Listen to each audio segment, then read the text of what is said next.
Hi, ciao. Welcome back to Public Policy Made Easy, the only YouTube channel where we make government stuff feel like Bharai conversation. My name is Karthik Patel and welcome to my channel Grace Education. Today we are doing chapter 2, the history of public policy. Now before you yawn and close your tab, listen. This chapter is actually a detective story. We are asking, where did policy analysts come from? Who started it and why does it matter to you sitting in South Africa right now? Grab your chimera, let's go. Where did policy come from? Policy has a root in political science, sociology, and economics. In other words, clever people from different fields got together and said, someone needs to figure out how government should make decisions. And that someone became a policy analyst. Now here is a wild thought. People think policy analyst is a modern thing. No. There was a man in China called Han Dynasty. That was over 2000 years ago. They had 3 departments and 6 ministries managing how China was run. So basically, while some people were still figuring out fire, the Chinese government already had a policy framework. South Africans, we are late to this party. But we showed up in 1994. Democracy, boom, political center.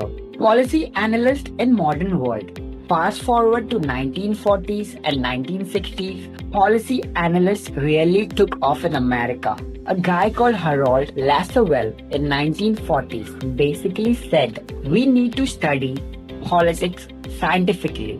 And then in 1960, President Lyndon Johnson's government, they so-called a Great Society, pumped money into solving big social problems like poverty, education, and health using policy analysts. Now you might be asking, why should a South African student care about what happened in America in the 1960s? Because that is where the tools we use today come from.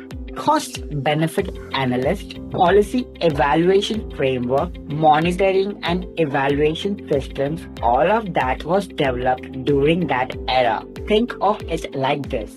When South Africa built a Gautrain, the planner used international policy analyst tools to figure out cost, benefit, and impact. Same tools, Mazanchi context. And that is why history matters. Public policy analysis in South Africa government. Now in South Africa, specifically, public institutions like municipality, your provincial government, your national department, they all do policy analysis. Why? Because they implement the policies. They are the link between what government says in a white paper and what actually happens on a ground. Think about SASA grants. National government makes policies like we will support poor families, but the local SASA office has to analyze how to implement that in Limpopo versus in Cape Town versus in KwaZulu-Natal. Same policy, different context, and different analysis needed. Now let's talk something real. Should policy analysis be pure scientific? Or should it also have humanitarian element, a feeling for the people it affects? Imagine a policy analyst hitting in Pretoria office deciding how many RDP houses to build in Khayelitsha. They can run the numbers, but have they ever walked through Site B in rain? That's feeling, that's human element is what separates good policy from paper that never changes lives.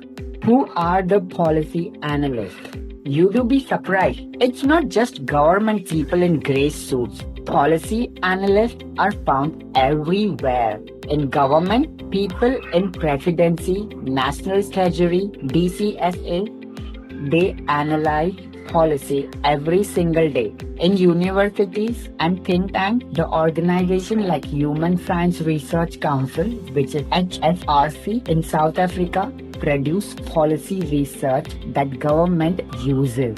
In NGOs, national organizations like Section 27 analysts, health policies and hold government accountable. In political parties, the ANC, DA, EFF, MK party, they all have policy units. Even in business, big companies like ESCOM or MTN have people analyzing government policy to understand how it affects their business. So, if you are studying public policy management right now, you could become one of these people. Imagine that.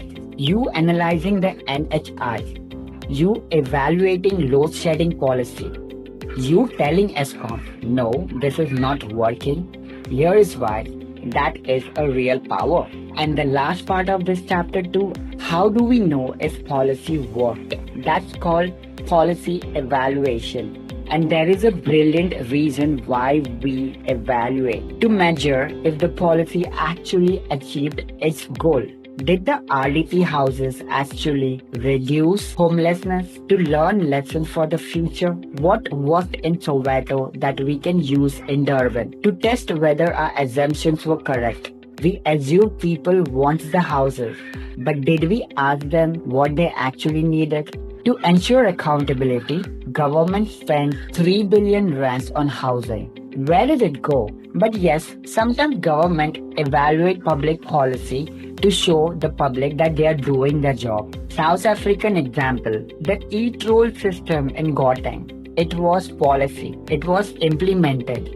It was never properly evaluated for public acceptance before rollout. The result, protests, non-compliance, and eventually it was scrapped. A proper policy evaluation beforehand could have saved lot of drama, 20 billion rands. Quick recap.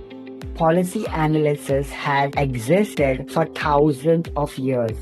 Modern policy analysis grew in America in 1940s to 1960s and gave us a tool we use it today. In South Africa, people's institutions are the link between policy and people.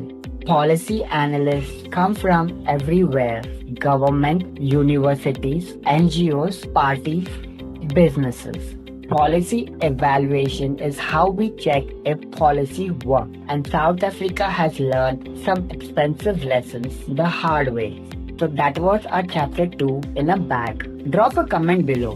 Which South African policy do you think was never properly evaluated? Don't forget to like and subscribe. Chapter 3 is coming and it is about policy related variables. Basically, all the things can go wrong when you try to implement a policy. Thank you very much and see you in our next chapter.